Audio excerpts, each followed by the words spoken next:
1 absolutely into 4 1/5. ఇప్పుడు నాకు దీని వాల్యూ ఎంత వస్తుంది? 1 వస్తుంది. క్లియర్? 1 కదా. 5 3s are 15, remainder is 1. 1 power any number that will be 1 into 4 power 1 4. The answer is 4. Answer is 4. ఇది ఒక మెథడ్. ఇది కొంచెం లెంతీ ఉంటుంది. ఎందుకని? నెంబర్ని మళ్ళీ మార్చుకుంటూ రావాలి నువ్వు. ఇప్పుడు నేను ఈజీగా చెప్పేస్తాను మెథడ్. ఈ మెథడ్ అర్థమైందా? నిన్న విన్న వాళ్ళకి కొంచెం ఎక్స్టెన్షన్ ఇది. నిన్న విన్నా కదా ఎక్స్టెన్షన్ ఎలా వచ్చిందమ్మా? +4 ఎలా వచ్చింది? 24/5 డివైడ్ చేస్తే 5 4s are 20 and 4 is the remainder. That is a +4. ఇది -1 ఎలా వచ్చింది? 24 డివైడ్ బై 5 తీసుకుంటే 5 4s are 20, బట్ నాకు టోటల్ వాల్యూ కంప్లీట్ క్యాన్సిల్ అయిపోవాలి. So if I will go for 5 5s are 25. ఇది మైనస్ వాల్యూ కదా.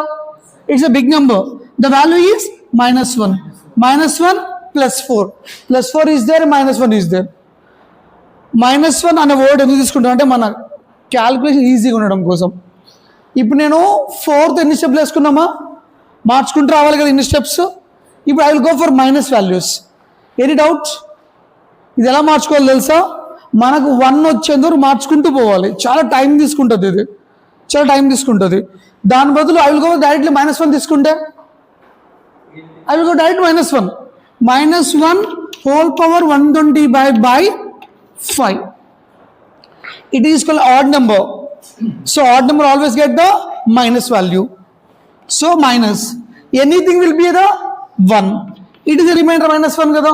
ఇక్కడ ఆన్సర్ వచ్చింది 4. ఇక్కడ ఎంత వచ్చింది? -1. రైట్ ఆన్సరా? తప్పు. ఎంత రావాలి? 4 రావాలి. సో ఏం లేదు, ఇది బై 5 కదా వాల్యూ. డినోమినేటర్ 5 కదా. ఇప్పుడు -1 + 5 ఎంత వచ్చింది? That is the answer. It is a method. అర్థమవుతుంది కదా? ఇప్పుడు ఇంత చేసాం స్టెప్. ఏది? మళ్ళీ మార్చుకొని దాన్ని పక్కన తీసుకొని మళ్ళీ కిందికి వచ్చి మళ్ళీ మార్చుకొని చేసుకొచ్చాం. 3 to 4 స్టెప్స్. ఇక్కడ ఏ ఒక్క స్టెప్ను స్లో చేసినా ఆన్సర్ వెళ్ళిపోతుంది. ఇది డైరెక్ట్ స్టెప్ కదా. మైనస్ వాళ్ళు తీసుకుంటున్నావు. పైన నెంబర్ ఏంటి? ఆడా ఈవెనా? ఆడ్ నెంబర్ అనుకోండి, మైనస్ సింబల్ అలాగే క్యారీ ఫార్వర్డ్ అవుతుంది. ఇది ఎప్పుడు వాడాలి? మైనస్కి మాత్రమే వాడాలి. +4కి ఆడు మైనస్ ఇవన్నీ వద్దు మనకి, ఓన్లీ మైనస్ వాల్యూస్. ఇప్పుడు